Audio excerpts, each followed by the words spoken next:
Assalamualaikum warahmatullahi wabarakatuh.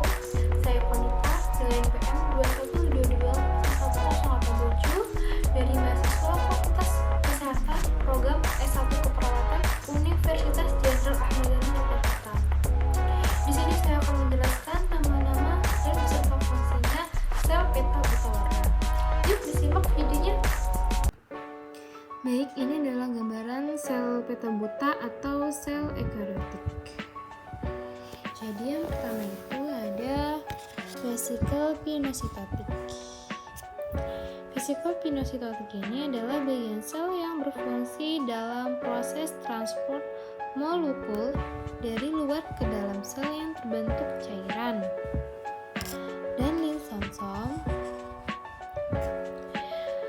adalah sel yang berbentuk seperti kantong yang terikat pada membran sel dan berisi kandungan enzim hidrolitik yang berfungsi untuk mengontrol pencernaan intraseluler.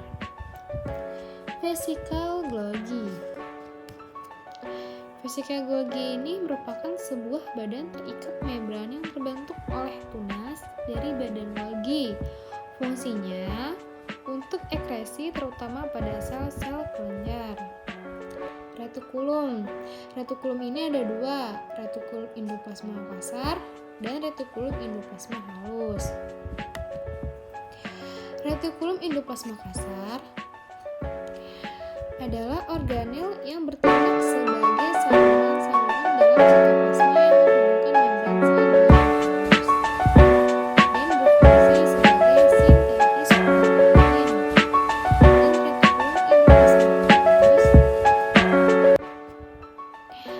yaitu merupakan retikulum yang berbentuk dari satu labirin dengan kanilikuli yang halus, saling berhubungan serta berintegrasi dalam semua sitoplasma dan mempunyai permukaan yang halus serta tidak terdapat bintik-bintik.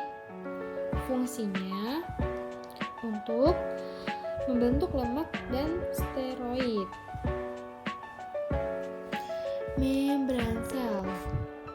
Membran sel adalah elemen struktural utama nukleus yang membungkus keseluruhan organisel. Selain itu, sel ini sebagai pemisah antara sitoplasma dan daerah inti.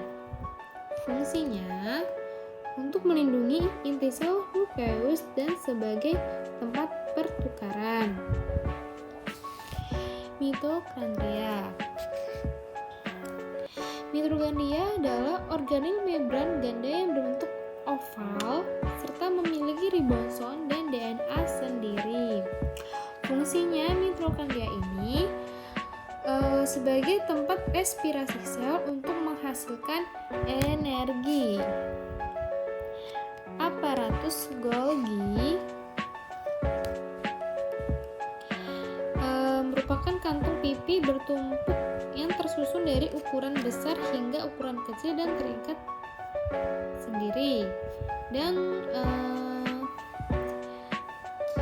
aparatus Golgi merupakan kantung pipi bertumpuk yang tersusun dari ukuran besar hingga ukuran kecil dan terikat membran. Fungsinya aparatus Golgi ini untuk memproses dan mengolah protein. Nukleus adalah salah satu organisel yang terletak pada inti sel atau nukleus yang berfungsi bertanggung jawab dalam pembentukan protein dan juga merakit subunit yang membentuk ribosom. Dan nukleus ini adalah sebagai pusat perintah dan juga untuk mengontrol aktivitas sel. Hal ini terjadi karena adanya benang kromosom yang terdapat di dalam nukleus berfungsi untuk mengatur sintetis ribosom. Saat proses pembelahan sel terjadi, nukleus akan menghilang. Dan sentriol adalah organisel yang berupa sepasang badan berbentuk silindris dan merupakan satu kesatuan dan sentromer yang berfungsi untuk membentuk silia dan flagella dan sebagai proses pembelahan sel dalam membentuk benang spindle. Microtubulus Mikrotubulus adalah bagian organel yang terdapat pada sitoplasma dan juga yang berfungsi untuk memberi bentuk pada sel, melindungi sel, memiliki peran dalam hal pembentukan sentriol, flagella, dan juga silia. Sitoplasma adalah bagian sel yang berupa cairan dan memiliki bentuk mirip seperti gel. Fungsinya sebagai sumber bahan kimia pada sel sebagai tempat berlangsungnya metabolisme sel. Plasma tadi dan ribosom ini. Ribosom merupakan makromolekul yang bertanggung jawab untuk sintesis atau terjemahannya asam amino dalam RNA dan produksi protein pada makhluk hidup. Yang berfungsi ribosom ini untuk menerjemahkan mRNA yang akan berubah menjadi protein.